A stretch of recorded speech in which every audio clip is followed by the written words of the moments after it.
Présidente, Monsieur le Secrétaire perpétuel, chers confrères, chers amis, les paragraphes 3 et 4 de cette conférence s'inspirent en grande partie de la thèse développée par Monsieur Nicolas Ledévédec en 2008, qui est parue dans le journal Mons sous le titre « De l'humanisme au post-humanisme, les mutations de la perfectibilité humaine ». Voilà. En introduction, j'essaierai dans cette conférence de mettre en perspective une certaine évolution de l'humanité. Je parlerai de cette évolution en partant du XVIIIe siècle. Alors pourquoi le XVIIIe siècle? D'une part parce qu'il faut bien commencer quelque part, et d'autre part parce que c'est une période tout à fait charnière, cruciale, qui explique bien des choses de ce que nous vivons aujourd'hui. Mais j'aurai l'occasion de vous montrer qu'on aurait pu partir de bien avant, car on se situe beaucoup plus dans la continuité que dans la rupture. L'humanisme des Lumières place l'homme au cœur du débat. Il implique donc, par son universalité, l'idée d'une unité de l'humanité. Ceci s'oppose de manière fondamentale à l'idée ancienne que les hommes ne sont pas tous égaux entre eux. Et donc il y a des hommes et des sous-hommes. Et ça découlait de la pratique de l'esclavage qui remonte à la nuit des temps.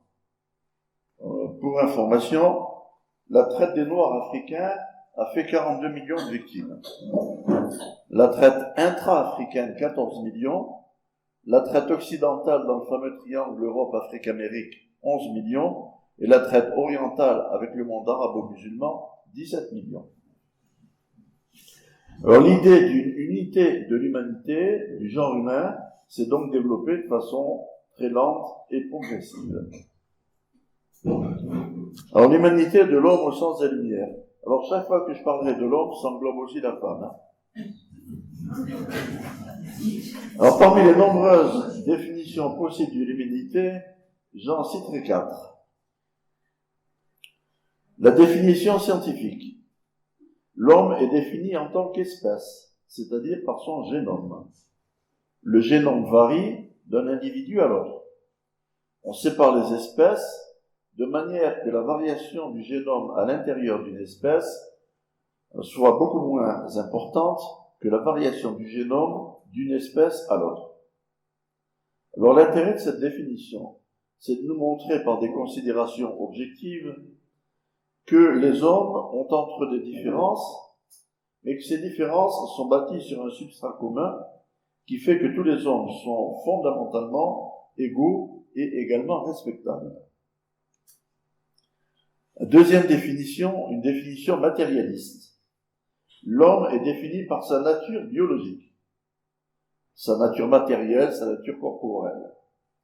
Cette définition conduit à distinguer des groupes ethniques, par exemple les blancs, les noirs, les jaunes, puis à les hiérarchiser, donc à aboutir à la suprématie d'un groupe sur l'autre, c'est-à-dire à l'esclavage. Une troisième définition, c'est la définition culturelle. L'homme est ici défini essentiellement par sa culture, par son histoire. Dans cette perspective, un individu isolé n'est rien. Il ne peut se définir que par rapport à l'organisme dont il est une cellule. Cette définition conduit tout droit à la prééminence d'une nation ou d'une culture historique, ça conduit au nazisme, d'une collectivité sociale, ça conduit au communisme, et ça mène au communautarisme, dont on voit aujourd'hui les ravages. La quatrième définition, c'est la définition humaniste. L'homme n'est défini ni par sa nature, ni par sa culture. À l'époque, on ne connaissait pas la troisième, le génome. Il est, au contraire, défini, c'est-à-dire qu'il se distingue des autres animaux, par sa capacité à s'extraire de son contexte, par sa perfectibilité, comme on le disait à l'époque, laquelle d'ailleurs ne conduit pas nécessairement vers le mieux ou vers le bien, mais peut conduire vers le mal. C'est ce en quoi d'ailleurs l'homme est libre. Ça s'exprime par cette très belle citation de Jean-Jacques Rousseau, parue dans le discours sur l'origine de l'inégalité en 1755. Je cite: « Il y a une autre qualité très spécifique qui les distingue, c'est-à-dire qui distingue les hommes des autres animaux, c'est la faculté de se perfectionner. Au lieu qu'un animal est au bout de quelques mois ce qu'il sera toute sa vie, et son espèce au bout de 1000 ans ce qu'elle était la première année de ces 1000 ans. » Fin de citation. En 1784, dans son célèbre essai « Qu'est-ce que les Lumières ?», Kant déclare « Sapere aude » et le courage de te servir de ton propre entendement, voilà les Lumières. Fin de citation. Cette exhortation n'était d'ailleurs pas nouvelle du tout, puisque Sapere aude est une locution empruntée du poète latin Horace, qui a vécu de l'an 65 à l'an 8 avant Jésus-Christ. Il a écrit ça dans les Épîtres, et ça signifie littéralement « ose savoir ». Quelles sont les conséquences de cette notion de perfectibilité ? Tout d'abord, la maîtrise de l'organisation sociale. Le schéma ancien, c'est celui de l'Antiquité grecque, aussi bien que du christianisme jusqu'au XVIIIe siècle. Il correspond à une conception selon laquelle l'homme dépend entièrement et exclusivement de forces extérieures. Les dieux de la mythologie grecque ou romaine, le dieu des chrétiens. Dans ce schéma, l'homme a une place et une fonction bien définie dans un univers qui le dépasse et auquel il est totalement soumis. Il en est ainsi de la vision chrétienne de l'homme déchu depuis le péché originel, incapable de réaliser son salut par ses propres forces, dépendant entièrement de la grâce divine. Mais, après Copernic, la révolution scientifique du XVIIe siècle, avec Galilée, Descartes, Newton, bouleverse l'ordre du cosmos tel qu'on le concevait jusqu'alors, et par suite bouleverse les notions de perfection, d'ordonnancement du monde, d'harmonie des sphères. Ça perturbe la relation entre l'homme et le monde qui l'entoure. Et ça constitue par conséquent une remise en cause des valeurs morales et spirituelles, y compris dans la relation essentielle à l'époque de Dieu, de l'homme avec Dieu. C'est dans cette rupture, dans le divorce entre le monde tel qu'on l'imaginait et le monde tel qu'on l'observe, que l'homme prend vraiment conscience au siècle des Lumières de lui-même et de sa perfectibilité. Chez les Lumières, la perfectibilité apparaît ainsi comme un projet social et politique, comme une libération de l'homme, comme un combat contre tout ce qui est imposé à l'homme venant de l'extérieur, et en premier lieu, comme une lutte acharnée contre l'ordre religieux, contre l'ordre social, contre l'ordre immuable de l'Ancien Régime et la monarchie de droit divin. Les Lumières débouchent directement sur la Révolution française et la Déclaration des droits de l'homme et du citoyen. Montesquieu fustige l'esclavage. Condorcet prend la défense des droits de l'homme, soutient les droits des minorités, des Juifs et des Noirs, et il se prononce pour le droit des femmes. Mais tout le monde n'était pas de cet avis. Voici ce qu'écrit Jean-Jacques Rousseau en 1762 dans L'Émile ou l'éducation. Je cite: « Ainsi, toute l'éducation des femmes doit être relative aux hommes.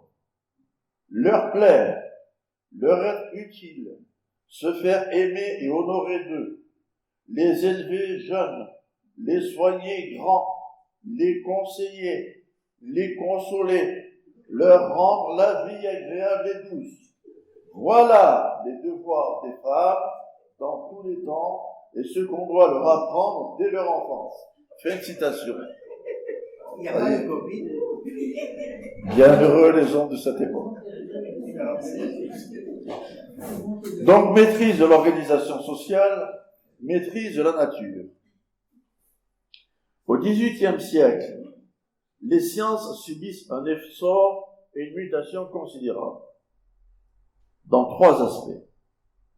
Premièrement, elles construisent leur méthodologie, fondée sur l'observation et sur le raisonnement. Deuxièmement, elles se diversifient par une spécialisation progressive. Et troisièmement, elles trouvent leur langage, les mathématiques. Les mathématiques, c'est le langage des sciences, comme l'écriture, c'est le langage que nous utilisons, comme le solfège, c'est le langage des musiciens.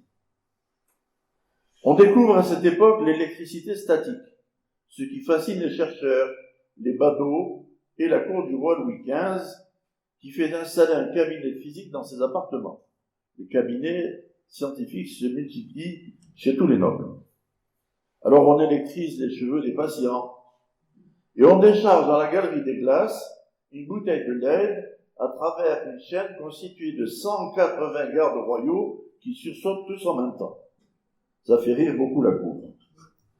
En Amérique, Benjamin Franklin est la risée des physiciens de la Royal Society de Londres, en assimilant la foudre à une décharge électrique et en proposant, à l'aide d'une haute tige de fer, de soutirer l'électricité des nuages. En France, un physicien amateur, Thomas Dalibard, plante dans sa propriété de Marly une grande tige de fer de 13 mètres de haut, isolée du sol. Le 10 mai 1752, l'orage gronde sur Marly. Dalibard demande à un de ses gardes d'approcher une bouteille de LED de la tige métallique, car Dalibard était courageux mais pas téméraire. Un éclair jaillit, Benjamin Franklin avait vu juste. 2 ans plus tard, l'usage du paratonnerre se généralise. Alors l'expérience de Marly revêt à l'époque une importance considérable. Elle démontre que la science n'est pas seulement un objet de curiosité, mais qu'elle présente une utilité en donnant lieu à des applications pratiques susceptibles d'améliorer le quotidien de l'homme.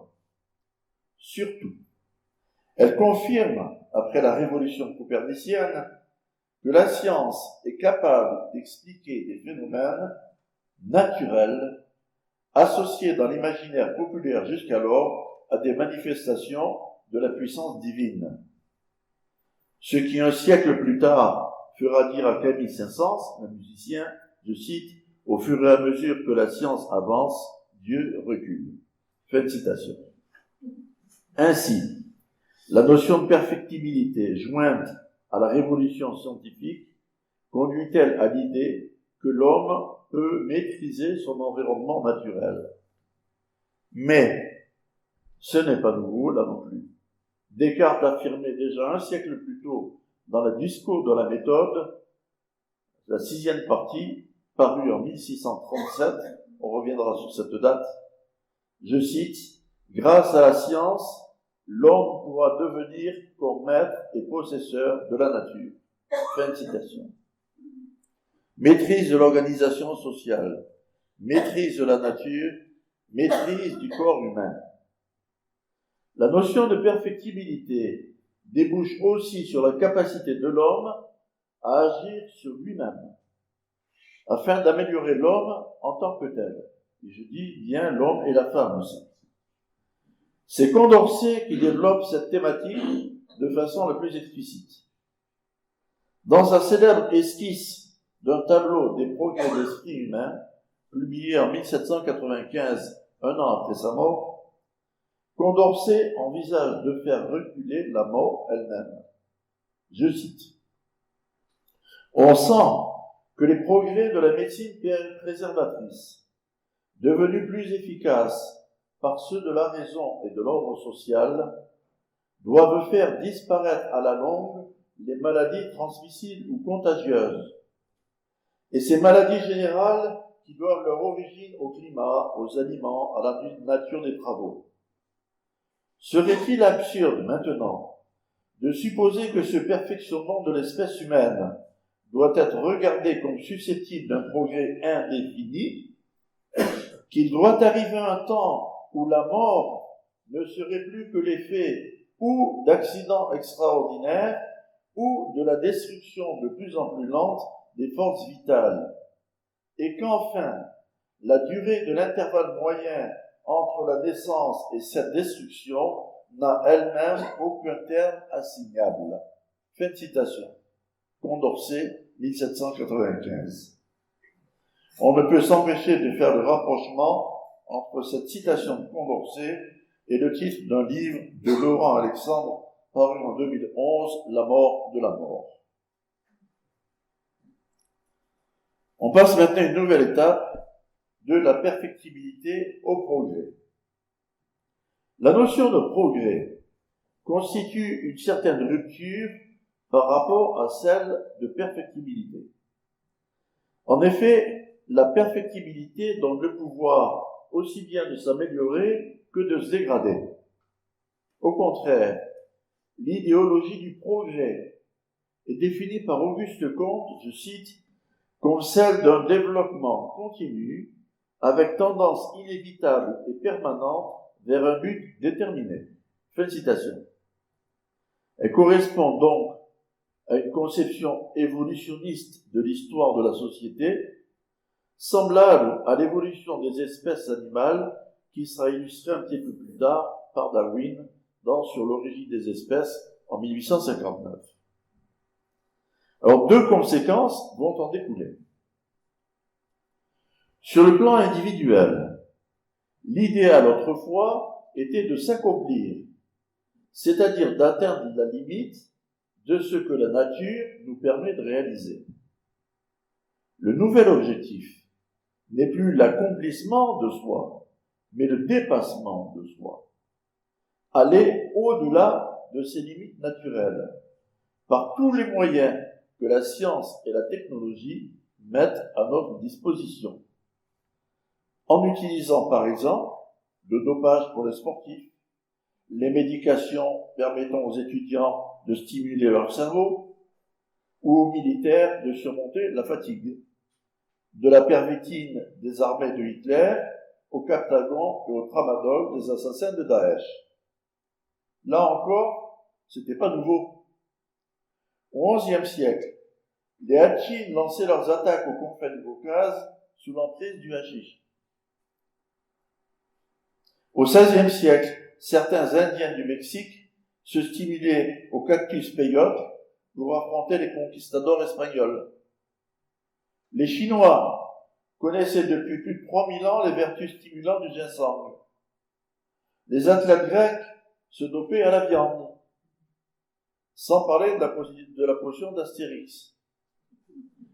Donc, la différence ne tient pas au principe, et elle n'est pas née avec le XVIIIe siècle, elle tient simplement à la technologie qui permet de mettre en œuvre des moyens plus ou moins performants en fonction de l'idéal qu'on se propose.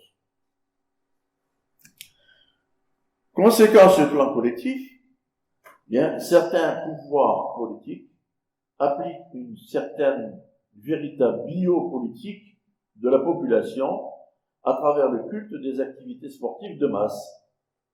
C'est la sélection naturelle, l'eugénisme, la purification ethnique, pratique où le régime nazi atteint un point culminant.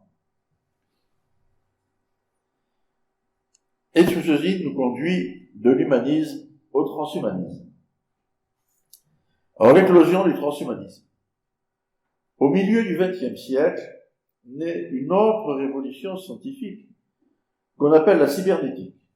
La cybernétique désigne aujourd'hui la science qui étudie les communications et leur régulation entre les systèmes naturels et artificiels, tels par exemple les relations homme-machine.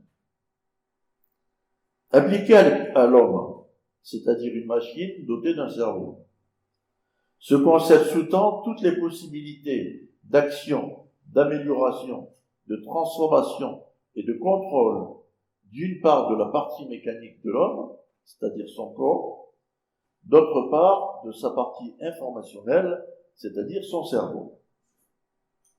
Eh bien ici, encore rien de nouveau sur le plan conceptuel. Descartes, dans la 5e partie de son discours de la méthode, toujours le même, 1637, développe la conception de l'animal-machine. Je cite, « Je ne connais aucune différence entre les machines que font les artisans et les différents corps que la nature seule compose. Le corps est une machine qui se meut de soi-même. » Lettre de Descartes au marquis de Newcastle en 1646. En 1748, Julien Offroy de la Métrie prend une position qui ne souffre aucune ambiguïté dans un ouvrage publié à Leyde et intitulé « L'homme-machine ». Pour lui, l'esprit résulte de l'organisation de la matière dans le cerveau humain. Conception mécaniste de l'homme qui conduit tout naturellement au rejet de Dieu, selon lui. Ainsi, l'homme est une machine, il s'attaque à la mort, le concept est formulé. Il suffit d'attendre que la technique soit suffisamment avancée pour espérer envisager des réalisations concrètes. Avec la révolution technoscientifique moderne, naît ainsi le transhumanisme, héritier direct des Lumières. Alors, définition du transhumanisme et ses conséquences. Alors, le transhumanisme, c'est un mouvement culturel et intellectuel international qui prône l'usage des sciences et des techniques afin d'améliorer les caractéristiques physiques et mentales des êtres humains. L'Association transhumaniste mondiale se donne 2 objectifs. Premier objectif, promouvoir l'amélioration de la condition humaine à travers l'utilisation rationnelle des techniques d'amélioration de la vie, comme l'élimination du vieillissement et l'augmentation des capacités intellectuelles, physiques et psychologiques. Deuxième objectif, étudier les bénéfices, les dangers et l'éthique de la mise en œuvre de ces technologies. Alors il faut remarquer que ce deuxième point a été ajouté de façon récente en l'an 2002 en complément au premier à cause des violentes critiques qu'on constatait vis-à-vis des humanistes. Alors on devine sans peine les possibles dérives d'un tel concept qui suscite autant d'espoir que de crainte quant à l'avenir de notre espèce. Donc espoir et danger, et les espoirs d'abord, la libération de l'homme de contraintes extérieures, l'allongement de la vie, une meilleure qualité de vie par les progrès médicaux, une amélioration de la condition humaine par l'utilisation de robots notamment. Les plus grandes firmes américaines, les fameuses GAFA, Google, Apple, Facebook et Amazon, sont de farouches défenseurs de ce progrès, entre guillemets, transhumaniste, qui manifestement permet de générer d'importantes innovations et donc, surtout, d'importants chiffres d'affaires. Alors que plus de 700 scientifiques ont co-signé en 2017 une pétition contre les dangers de l'intelligence artificielle. Ces dangers, quels sont-ils? Eh bien, d'abord l'eugénisme. Ensuite, l'asservissement des humains par les post-humains, voire par des robots intelligents et rebelles. Les inégalités entre les êtres augmentés et ceux qui ne le sont pas. La mécanisation de l'homme au détriment de ses valeurs morales. Voire la disparition de ce que nous sommes. Certains transhumanistes affirment que nous sommes seulement à un stade initial d'évolution et que l'homme de demain n'aura plus rien à voir avec l'homme d'aujourd'hui. Jean-Claude Guillebeau repère ainsi dans le transhumanisme une forme d'immaturité militante marquée par la haine du corps, de ses infirmités, de nos souffrances, de nos imperfections. C'est-à-dire la haine finalement, de tout ce qui fait l'homme. Le transhumanisme n'est pas un humanisme. Ce que confirme Catherine Hales, je cite, « Dans le post-humain, il n'y a pas de différence essentielle ou de démarcation absolue entre l'existence corporelle et la simulation informatique, entre la machine cybernétique et l'organisme biologique, la finalité du robot et les aspirations humaines. » Fin de citation. Alors, quelles sont les caractéristiques de l'évolution transhumaniste? Là, il y a au moins 3 caractéristiques. Premièrement, nous y sommes déjà. Les dangers évoqués ne sont ni une vue de l'esprit, ni un fantasme futuriste. Je vais vous en donner un exemple, le diagnostic prénatal non invasif, DPNI. Ça permet par une simple prise de sang de la mère de connaître l'ADN du fœtus. Et donc d'espérer pouvoir dépister des milliers de maladies génétiques potentielles. Actuellement déjà, on dépiste la mucoviscidose et la trisomie 21. Et avec moins de fiabilité, les trisomies 13 et 18.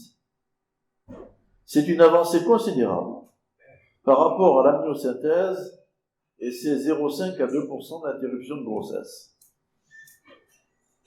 Mais, est-ce que les mutuelles ne risquent pas de faire payer des cotisations plus chères aux personnes à haut risque génétique qu'aux autres? Ce qui est contraire au principe actuel de solidarité, suivant lequel les gens en bonne santé payent pour les gens malades. Sur quels critères décidera-t-on d'éliminer tel ou tel fœtus? Sur un critère de risque médical, sur des critères de confort idéologique, conduisant à un eugénisme du type décrit par Aldous Huxley dans son livre Brave New World. In fine, est-ce qu'on décidera de ne plus fabriquer de gens standardisés, c'est-à-dire des gens normaux, donc des présidents de la République? Autrement dit, des gens qui répondent à certains critères définis par la société, celle-ci décidant du type de procréation à la place des individus. On remarque au passage qu'on n'a pas attendu le transhumanisme ni le diagnostic prénatal pour sélectionner des races. On le fait très bien avec des chiens, des chevaux, des bovins. On a même essayé de le faire avec des humains pendant la Seconde Guerre mondiale. Alors, est-ce que nous saurons résister à la tentation lorsque nous disposerons de techniques sûres et bon marché? Point d'interrogation.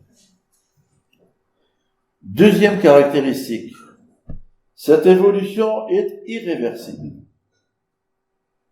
Comment imaginer en effet arrêter, voire interdire, la fabrication de prothèses qui allègent tant de souffrances et souvent tant de vie lorsqu'il s'agit de prothèses d'organes vitaux? Comment revenir à l'amniosynthèse sous prétexte que le dépistage prénatal non invasif risque d'aboutir à une forme d'eugénisme?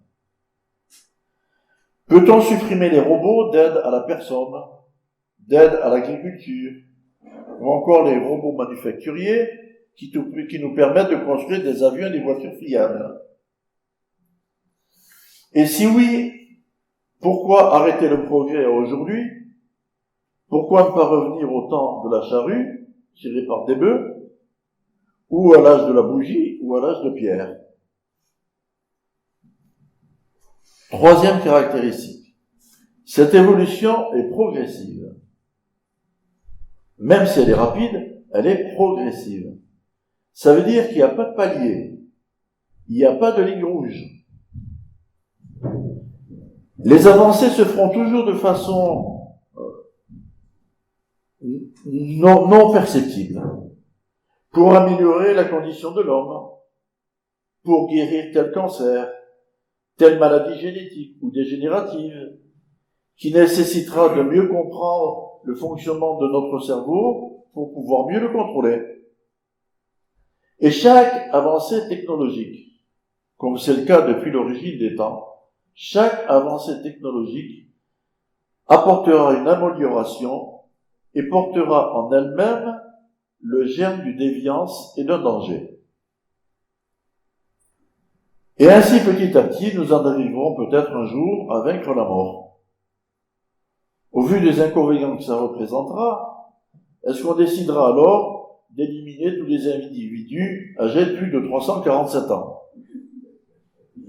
Ou bien de conserver seulement les plus utiles? Ou seulement les plus dociles?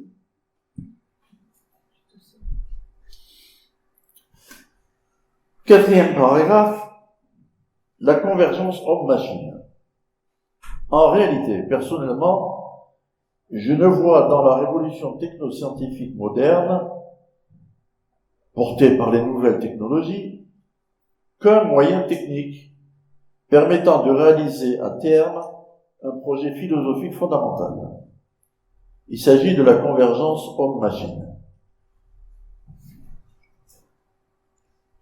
L'homme est de plus en plus constitué de prothèses étrangères à son organisme, remplaçant petit à petit un nombre de plus en plus grand d'organes, y compris des organes vitaux.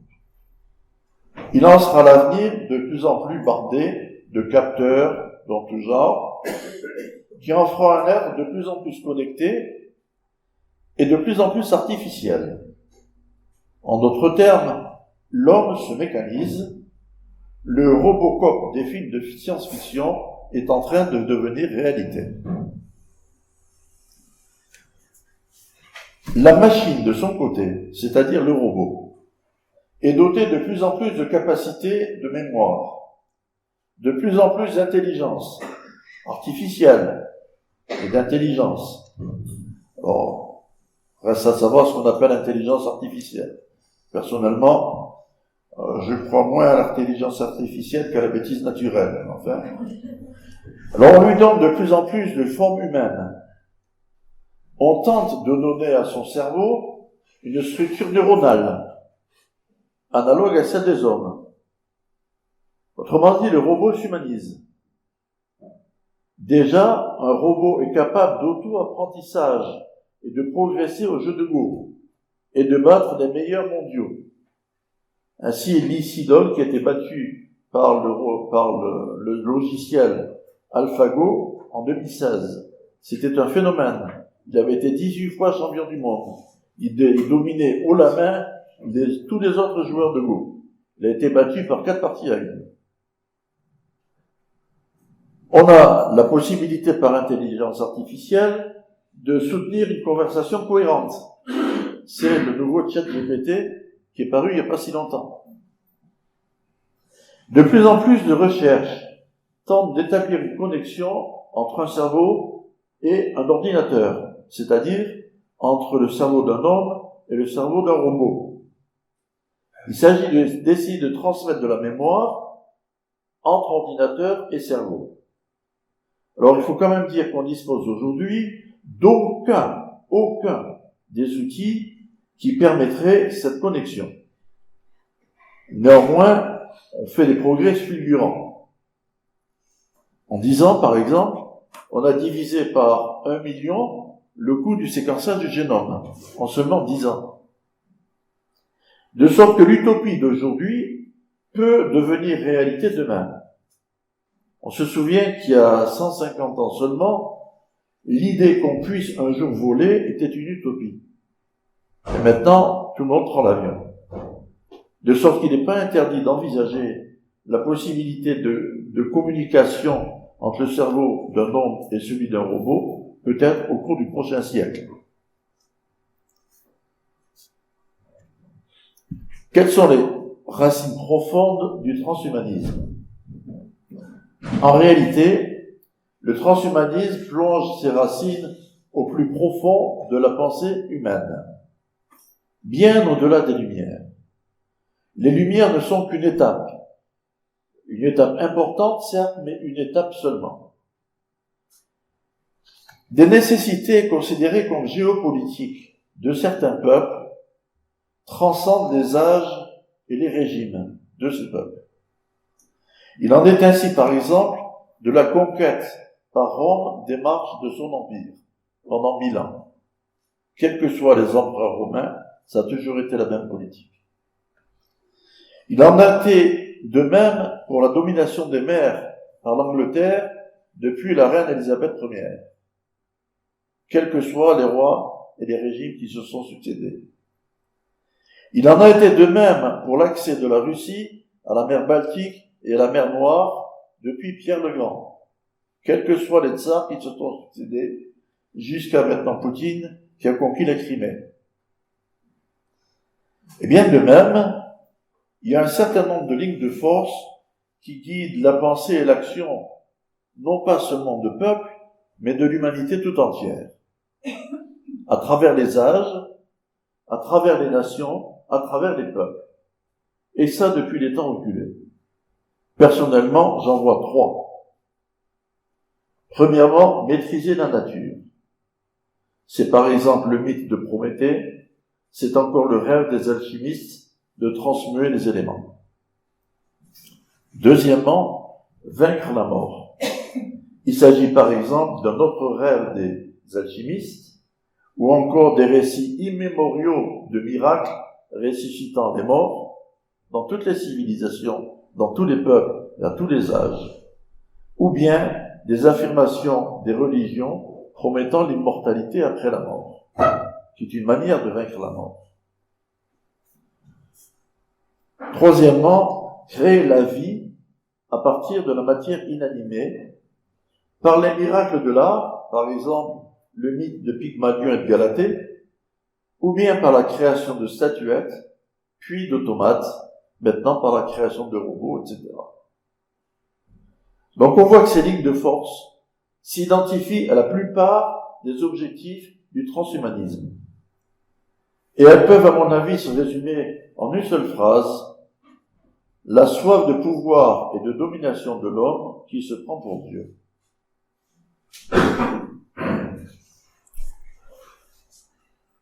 Du transhumanisme à l'humanisme, point d'interrogation. Alors donc, entre espoir et danger, la révolution transhumaniste est porteuse des plus grands espoirs, mais aussi des plus grands dangers. Face à ce défi, comme toujours, 3 solutions sont possibles. La première, c'est l'acceptation. L'acceptation de l'utopie transhumaniste, qui prétend que l'homme augmenté est la solution à tous nos maux, aussi bien de l'individu que de la société. La deuxième, c'est le refus. Ça consiste à refuser toute évolution. C'est une réaction très courante et naturelle. Il en va ainsi pour un grand nombre d'avancées scientifiques. Autrefois, refusées essentiellement sous un prétexte religieux, le soleil tourne autour de la Terre ou la Terre tourne autour du soleil. Aujourd'hui, sous un prétexte écologique, ou bien au nom du principe de précaution, toujours par peur du changement. Toute avancée technologique est porteuse de danger. Mais la société préfère bloquer l'avancée plutôt que d'envisager lucidement les avantages et les inconvénients et d'essayer de limiter les risques de façon raisonnée. Et donc la troisième, c'est l'une des nombreuses solutions intermédiaires qui consiste à tirer parti au mieux des avantages en essayant de minimiser les risques, sachant que le risque zéro n'existe pas et que l'objectif est d'atteindre le meilleur compromis possible entre les avantages et les inconvénients. Alors qu'est-ce qu'il faut faire en pratique? Il faut d'une part réhumaniser aussi bien l'individu que la société. Il faut considérer que le but de toute aventure humaine est bien le bien-être individuel et social. Se souvenir que la raison n'est pas le seul moteur de l'humanité. Je cite, 2 excès, exclure la raison, n'admettre que la raison. C'est la 253e pensée de Pascal, 1670. Elle est toujours d'actualité. Il faut d'autre part se donner les moyens de discerner les obstacles à éviter et de faire, lorsque c'est nécessaire, les choix appropriés. Ceci passe par l'éducation. Il est frappant de constater que les plus grands bouleversements sociaux sont en général liés aux évolutions scientifiques et techniques. Les exemples sont légion, depuis l'invention de la roue, du collier d'épaule, jusqu'à la révolution copernicienne, en passant par l'invention du paratonnerre évoqué plus haut. La révolution technoscientifique moderne n'échappe pas à la règle, mais avec en plus une accélération exponentielle.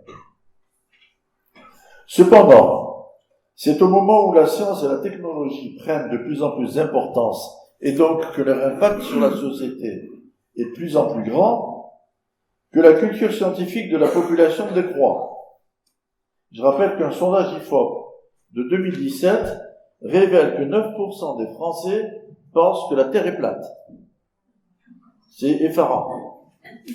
Il me paraît donc indispensable de redonner aux gens une culture scientifique qui leur fait cruellement défaut et qui leur permettrait d'une part de satisfaire un besoin de curiosité naturelle de l'homme, d'autre part de mieux guider son discernement face aux choix sociétaux auxquels nous sommes confrontés.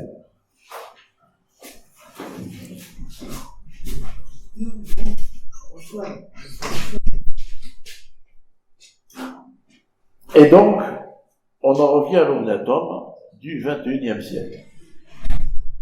Il est donc impératif de revenir à une éducation plus équilibrée entre sciences, lettres et arts, c'est-à-dire revenir ici encore vers les Lumières, qui mettaient l'éducation au premier rang, et je dirais même retrouver l'onatome du XVIIe ou du XVIIIe siècle. Pas pour revenir en arrière, mais au contraire pour avancer. Mais comment définir l'onatome ? Ça serait relativement aisé s'il était possible de chiffrer l'étendue des connaissances d'un individu dans un domaine donné. On pourrait alors, par exemple, imaginer de tracer sur un graphique, en abscisse, les différents domaines de connaissances, c'est-à-dire sciences, littérature, art, etc., et en ordonner l'étendue des compétences, c'est-à-dire des connaissances ou des capacités, dans chaque discipline. Or, si on était capable d'établir un tel graphique, on regarde les individus A et B, par exemple, on voit que A possède pas mal de connaissances en sciences et en littérature, B beaucoup de connaissances dans beaucoup d'autres domaines. Qu'est-ce qu'on va dire ? On va dire que B est plus cultivé que A, parce que la surface rouge est plus grande que la surface bleue, grosso modo. Alors on peut, à partir de là, définir 4 profils culturels extrêmes. Alors le premier, c'est le parfait spécialiste. Voilà. Il connaît tout sur rien. À l'opposé, on aurait le parfait généraliste. Il connaît rien sur tout. Vous auriez aussi le parfait imbécile. Il connaît rien sur rien. J'ai marqué avec un gros point, mais tout petit. Et puis le parfait encyclopédiste, alors lui il connaît tout sur tout, c'est l'académicien moyen.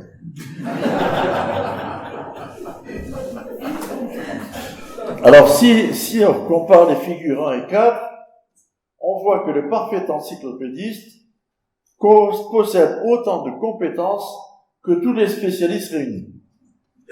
Ça, tout le monde le savait. Mais si on compare les figures 2 et 3, on se rend compte que le parfait généraliste possède autant de compétences que tous les imbéciles réunis. Alors évidemment, c'est des caricatures. Le vrai spécialiste, il connaît pas tout sur rien. Il connaît beaucoup sur peu. Et le vrai généraliste, il connaît pas rien sur tout. Il connaît peu sur beaucoup. Ça nous permet de définir l'onatome. Ben, l'honnête homme, il est entre les deux. Le voilà. Alors, qu'est-ce qu'il a, cet honnête homme? Eh bien, vous voyez qu'il a quelques trous, il a quelques lacunes, mais il possède surtout deux caractéristiques. Il a une spécialisation assez poussée dans un ou plusieurs domaines. C'est le pic que vous voyez. Et puis la partie à peu près plate, c'est une culture générale assez étendue, le plus étendue possible. Alors quel est l'intérêt de ce type de profil? La compétence relativement poussée, dans un domaine au moins, est indispensable aujourd'hui pour trouver un emploi qualifié. Et donc pour être performant dans son travail, donc pour gagner sa vie correctement, c'est une condition nécessaire mais pas suffisante pour s'épanouir.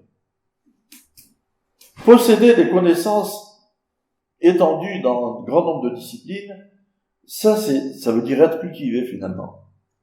C'est au moins aussi indispensable qu'une bonne spécialisation, aussi bien au plan individuel qu'au plan collectif. Au plan individuel, parce que quand on a une bonne culture, ça permet de discuter avec d'autres spécialistes que les gens de sa propre spécialité.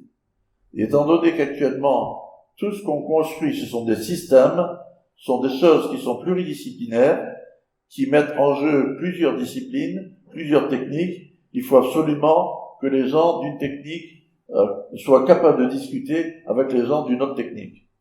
Il y a en Suède un musée où il y a le bateau qui faisait la fierté de la Suède depuis le XVIIIe siècle. Je me souviens plus son nom. Le Vasa. Ouais. Le Vasa. Le Vasa, quand on l'a lancé, il a coulé. Pourquoi? Parce que les mâts avaient été faits par une entreprise, les coques par un autre, les canons de l'artillerie par une autre, ce qui fait que rien n'était cohérent. Et puis quand on l'a lancé, il a coulé. Voilà. Donc il faut que les gens se parlent, et pour qu'ils puissent se parler, il faut qu'ils puissent se comprendre. Et donc il faut que chacun possède une culture générale suffisamment importante pour pouvoir comprendre ce qu'un spécialiste lui explique. Deuxièmement, les gens actuellement ont besoin de reconversion. On estime qu'au bout de 5 ans, il faut se reconvertir. Et on ne veut pas se reconvertir dans un autre domaine si on n'a pas déjà un certain background dans cet autre domaine. Pardon, une certaine base dans cet autre domaine. Et enfin, l'épanouissement d'un individu résulte du bon équilibre entre ses activités intellectuelles, artistiques et sportives. Rabelais faisait déjà la sienne la maxime du poète latin Juvénal, mens sana in corpore sano. Donc là encore, il n'y a rien de nouveau. Au plan sociétal, j'ai parlé tout à l'heure de la nécessité d'avoir une culture scientifique suffisamment développée. Mais l'importance essentielle d'une bonne culture générale, c'est au niveau d'une civilisation entière. Une civilisation se fonde sur l'acquisition et l'appropriation de connaissances et de comportements communs. Elle ne peut pas être construite comme la juxtaposition d'individus ou de groupes disjoints. Il faut donc que les gens aient des référentiels communs. En particulier, on a vu tout au long de ce que j'ai dit combien était importante la notion de filiation, la filiation des concepts et leur évolution dans le temps. Ce qui montre l'importance des fondements historiques dans la culture et dans l'éducation. Là où l'histoire est oubliée, voire reniée, voire même détruite, la civilisation recule et la barbarie avance. On le voit avec Daesh. Ainsi, par exemple, la civilisation occidentale possède un double fondement, gréco-latin d'une part, judéo-chrétien d'autre part. Et ces fondements se manifestent dans nos langues, dans nos comportements, dans nos lois, dans notre culture. C'est pour ça que l'Europe constitue une entité spécifique dans le monde. C'est pas à cause, pour des raisons économiques, c'est grâce à une culture commune que nous avons acquise par des échanges et par les guerres que nous faisons les uns avec les autres ou les uns contre les autres tout au cours des siècles. Renier ou oublier ce fait constituerait un recul de notre civilisation, qui doit au contraire, comme elle l'a fait par le passé, s'appuyer sur notre histoire pour intégrer sans crainte les apports extérieurs qui l'enrichissent sans la déstabiliser. Du passé, faisons table rase. C'est la pire des choses pour l'équilibre social. Alors enfin, vous l'avez tous reconnu, l'honnête homme du XXIe siècle, c'est Cyrano de Bergerac.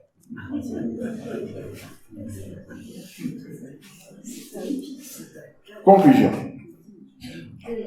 Alors, confronté à l'évolution transhumaniste, notre société doit contrecarrer les risques d'individualisme, d'égoïsme et de communautarisme, non pas en refusant le progrès technologique, mais au contraire en le maîtrisant, en refondant les valeurs humanistes qui ont créé notre civilisation, en s'appuyant sur les fondements culturels qui créent notre solidarité, bref, en retrouvant une éthique que le transhumanisme rejette. Ça ne peut se réaliser que par l'éducation, qui doit permettre de développer les qualités humaines de chaque individu par un équilibre entre nos différentes activités, et qui doit donner une culture générale aussi large que possible. L'humanisme nous a légué deux héritages. Le premier héritage, c'est le progrès politique et social, c'est-à-dire la certitude que les hommes sont fondamentalement égaux entre eux et respectables, que la société peut s'approprier des valeurs permettant de contrer la barbarie inhérente à l'homme. C'est le propre d'une civilisation. Notez au passage que c'est l'opposé du mythe du bon sauvage de Jean-Jacques Rousseau.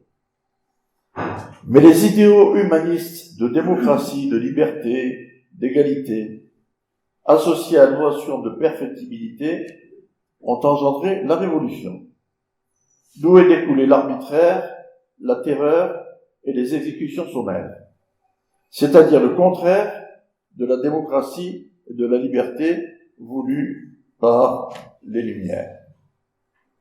Après maints soubresauts, les erreurs de la Révolution ont été corrigées et les pays occidentaux ont trouvé une vie sociale et démocratique relativement apaisée et proche de l'esprit des Lumières.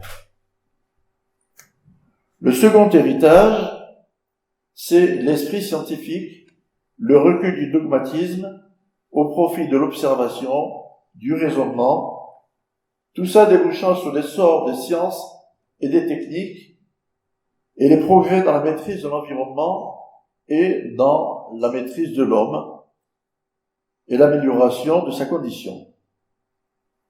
Mais, de même que les progrès humains ont engendré la révolution, l'esprit scientifique risque d'engendrer le transhumanisme, qui dévie vers une conception mécaniste de l'homme, tendant vers une convergence homme-machine dont je vous ai parlé déjà, qui prétend maîtriser la nature et lui imposer ses lois, à l'opposé de l'aspect humain contenu dans l'humanisme. Mais de même que les errances révolutionnaires de l'héritage socio-politique des Lumières ont pu être maîtrisées, de même, on peut espérer que l'homme saura, sans renier les progrès scientifiques et technologiques, juguler les errances du transhumanisme et conserver une dimension importante à l'humanisme et au partage. La terminologie humaniste est récente. Elle date des années 80. Le concept humaniste, lui, est ancien. Il est né avec Homo sapiens. Sa mise en œuvre concrète s'est faite à mesure de l'évolution des progrès technologiques. Elle a commencé lorsqu'on a fabriqué les premiers outils et découvert et couvert notre corps de peau d'animaux. Elle s'est poursuivie avec les maîtrises du feu. Elle évolue aujourd'hui en fonction des progrès de la science et de la technologie moderne. Bien qu'il soit semblable à l'homme de Cro-Magnon, puisqu'il en a conservé le patrimoine génétique, l'homme d'aujourd'hui n'a plus grand-chose à voir avec nos ancêtres. Est-ce que nous le regrettons? L'homme de demain n'aura peut-être plus rien à voir avec l'homme d'aujourd'hui. Peut-être même que son génome aura été artificiellement modifié. Nous le craignons. Est-ce qu'il le regrettera? Point d'interrogation. Alors, je terminerai par un appendice.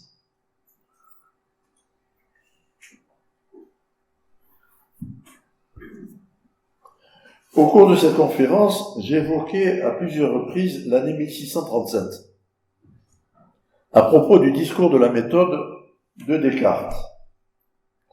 Avant de terminer, je voudrais à nouveau jeter un regard sur cette année 1637. Mais pour une toute autre raison. En effet, le 7 janvier 1637 a eu lieu au Théâtre du Marais la première représentation du Cid de Corneille. Et je me suis dit, mais qu'aurait écrit Corneille s'il avait vécu 500 ans plus tard, en l'an 2137? Alors, j'ai essayé d'imaginer, évidemment sans me prendre pour Corneille, ce qu'aurait pu être la fameuse scène 5 de l'acte 1 du Cid. Vous savez, Rodrigue, as-tu du cœur? Alors voilà ce que ça a donné. Donc, Rodrigue, as-tu du cœur? Rodrigue, pouvez-vous vous en douter? C'est vous qui, en mon sein, avez fait implanter un cœur inaltérable en matière plastique. Car il nous faut d'une façon systématique améliorer tous les organes imparfaits dont la nature inaboutie nous a dotés. Don Dieu. Ah, mon fils, il te faut sans délai réparer l'infamant outrage que m'a fait un robot. En dépit de mon âge, je fus agressé. Cet être maléfique s'entr'it à mon cerveau, insufflant dans mon corps ses ondes pernicieuses, et trompant ma candeur de façon insidieuse. Ce génie malfaisant, ce hacker sans scrupules, réussit par ce biais à scanner mes cellules, et puis retirer de mon crâne par surprise la mémoire que dans ma vie j'avais acquise. Il plastronne, augmenté de tout mon savoir, arrogant, dédaigneux, se vantant de m'avoir berné. Discrédité sur les réseaux sociaux, aux yeux du monde entier, je passe pour un sot. Mon esprit confus tente de sortir, en vain, de ce brouillard épais qui depuis lors m'étreint. Je n'ai plus de passé, et donc pas d'avenir. Mon seul but aujourd'hui est alors de détruire cet être diabolique, cet affreux robot qui tantôt s'attaqua à mon pauvre cerveau. Mais ce noble combat, malgré tout mon courage, je ne puis l'engager à cause de mon âge. Et puisque c'est mon sang qui coule dans tes veines, venge-moi, venge-toi pour assouvir ma haine. Rodrigue. Le sang qui coule dans mes veines est synthétique. Père, ne craignez rien. Je le dis sans détour. Votre fils bien-aimé vole à votre secours. Grâce à la médecine et à l'informatique, le supercomputer sous mon crâne implanté, acheté sur les fonds dont vous m'avez doté, est bien assez puissant pour que je reconquière tous les gigaoctets qu'il a su nous soustraire. Sauf l'unité centrale enfin sera détruite. Ainsi privée de vie, cette ignoble carcasse, inutile et rouillée, finira à la casse. Retrouvant vos octets par ma noble conduite, dans votre esprit bientôt va renaître votre âme. Dites-moi seulement le nom de cet infâme, de ce robot sans foi qui au malheur vous mène. Bon Dieu, ce robot, mon fils, c'est le père de Chimène.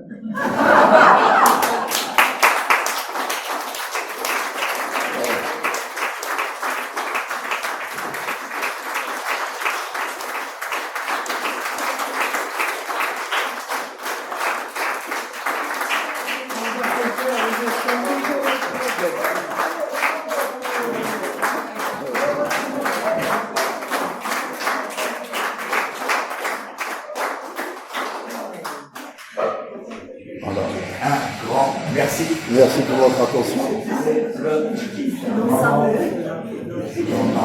Ça s'est arrêté ici. C'est arrêté. J'ai essayé. Non, mais ça s'est fait un peu avant. J'ai essayé de te faire des gestes. Allez, vas-y, attaque. Non, ça marche pas. On n'est pas artificiel. Le progrès. Qu'est-ce que jusqu'à nous. C'est la perfectibilité. Et on est à la campagne. Non? Oui. Non. Ben, prends le micro-cravate. Oui, merci, ça va. Bon, un grand merci pour l'espèce, on n'entend plus rien. Si, bon, ouais.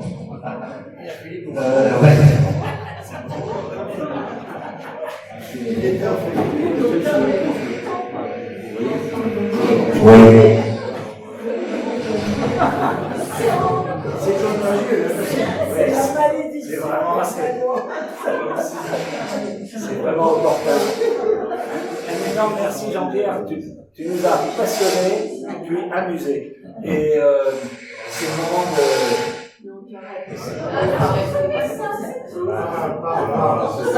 Allons la paille. Merci les micros. c'est le moment de passer aux questions sans micro. On intervient. Qui veut intervenir? André. Ricardo. J'aime aussi bien les courbes asymptotiques comme ça, donc il me manque quelque chose que j'étais en train de me construire. L'intelligence de l'être humain, il bouge dans une ligne sans solution de continuité vers l'infini, mais il est toujours sur une plage, okay? C'est tout droit. L'intelligence artificielle, au contraire de cette ligne de droite, elle monte à l'asymptote verticale vertigineuse, sur ce type de courbes. Donc, ça veut dire que l'état où la machine va être plus intelligente que nous, il est très très proche. Il y a aussi une notion qu'on parle de façon abusive en politique, on dit les grands remplacements. Donc, je passe sur les petits détails qu'on trouve de temps en temps. Est-ce que les robots, ils ne vont pas nous remplacer? Inéluctablement. Est-ce que la solution, qui aurait mis les deux ou trois, est-ce que ce n'est pas le transhumanisme? Donc, c'est mimétiser avec la machine de façon à passer dans la masse. Étant donné que les deux intelligences, ils vont vraiment, ils sont divergés, quoi. Donc, je ne sais pas quel est ta passé. Tu as fait parler les cides. Donc, les pauvres Corneille doit être révolté dans sa tombe. Bon, maintenant, qu'est-ce que l'homme pense de ces Ben, je te répondrai dans 500 ans. D'accord. Non, alors actuellement, on parle beaucoup d'intelligence artificielle. L'intelligence artificielle ne fait pas plus, ne sort pas plus que ce que lui rentre l'intelligence humaine. Un ordinateur ne sort pas plus que ce qu'on lui rentre. Donc il y a des algorithmes. Gagner au jeu de Go, c'est un algorithme. Et l'algorithme est pensé par l'homme.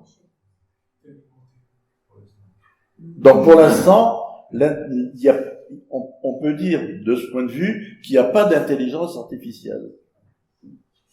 L'intelligence artificielle n'existe pas. Un autre point de vue des gens qui travaillent sur l'intelligence artificielle se dit dire oui, mais la capacité de l'homme, c'est de faire des analogies et de développer quelque chose à partir de ce qu'on connaît, de développer quelque chose d'autre, de créer. Or, avec les systèmes neuronaux, on est capable, à partir des analogies, de créer quelque chose. C'est ce qui s'est passé avec le jeu de Go, par exemple. Donc, c'est une forme d'intelligence. Ça veut dire qu'il faut d'abord savoir ce qu'on appelle intelligence. Et ça, déjà, l'intelligence naturelle, c'est très difficile à définir. L'intelligence artificielle, c'est aussi difficile à définir. Tout ce qu'on peut dire aujourd'hui, c'est que il n'existe aucun être artificiel qui soit capable de penser et de concevoir quelque chose. Donc, il y a actuellement, en ce sens, l'intelligence artificielle n'existe pas. Alors après, est-ce qu'on est capable, nous, de faire quelque chose qui nous dépasse? Est-ce qu'on est capable de faire des robots qui nous dépassent? C'est-à-dire qui pensent par eux-mêmes, indépendamment de la pensée qu'on lui a imprimée par les algorithmes qu'on a entrés dans son cerveau. Pour l'instant, on n'en sait rien. On n'a pas du tout la preuve que ça soit possible. On n'en sait rien parce que on ne sait pas ce que c'est que la pensée. Non. Depuis tout à l'heure, tu nous parles d'humanisme, mais la pensée, la médecine a progressé d'une façon extraordinaire. La physiologie du cerveau est bien connue, ses médiateurs chimiques, etc. Tout ce qu'on voudra, on va de plus en plus profondément, mais entre les médiateurs chimiques, les neurones, etc., et puis la pensée, il y a un monde qu'on ne connaît pas. On ne sait pas ce que c'est que la pensée. Et donc, on ne peut pas savoir ce que sera la pensée d'un robot. On ne sait pas en particulier si la pensée naît de l'organisation matérielle. Tout à fait. Tout à fait. On ne sait même pas. On a débloqué un certain nombre de situations. On a progressé dans la biochimie et la physiologie du cerveau, mais la pensée, c'est encore autre chose. Tu parlais des Lumières. Il y a une interprétation très différente en Occident, en Orient ou en Extrême-Orient. Donc les réserves qu'on peut avoir par ce que nous avons de cette culture, comment tu la vois dans les pays lointains? Je ne saurais pas trop répondre à ta question. On a des civilisations qui réagissent différemment de la nôtre, même sans aller dans les pays lointains. On a cru il y a quelques années qu'on détenait la vérité, que les pays démocratiques détenaient la vérité, que la démocratie c'était la meilleure des solutions pour l'humanité, et donc qu'on devait inciter, sinon forcer les autres, à devenir démocratiques. Bon, il y a des États qui fonctionnent pas de façon démocratique, qui fonctionnent très bien et pas de façon démocratique. Et quand on a abattu les dictateurs, on a vu par quoi ça a été remplacé, souvent. Donc, on n'est pas du tout autorisé à penser qu'on détient la vérité. Pas du tout. Et donc, d'autres civilisations que la nôtre peuvent aussi bien détenir la vérité que nous, et l'avenir verra qu'est-ce qui prédomine, qu'est-ce qui remplacera quoi. André? D'abord, merci, c'était remarquable. Il y a des choses que nous savons que nous savons. Il y a des choses que nous savons que nous ne savons pas. Il y a des choses que nous ne savons pas que nous ne savons pas. Et il y a des choses que nous ne pouvons pas encore concevoir, ce qui fait que nous ne pouvons que spéculer, réfléchir et rêver. Le résultat, c'est que la mystérieuse pensée de l'être humain dont parlait Jean-Pierre a inventé le doute. Peut-être bien oui, peut-être bien non. Ce que je redoute dans le robot et dans le transhumanisme, C'est la certitude. c'est qu'il va y avoir un moment, il n'y aura plus aucun doute. On va dire, par exemple, attention, espérance de vie limitée à 105 ans. À partir de 105 ans, boum, euthanasie automatique. Bon, une femme, cette année, doit en moyenne faire 1,8 enfants. Tous les bébés qui dépassent, recyclage. On va arriver à des trucs comme ça. J'adore le doute. Ben oui, c'est-à-dire qu'il faudra couper le deuxième enfant à 0,8. Voilà. Il faut appeler Salomon.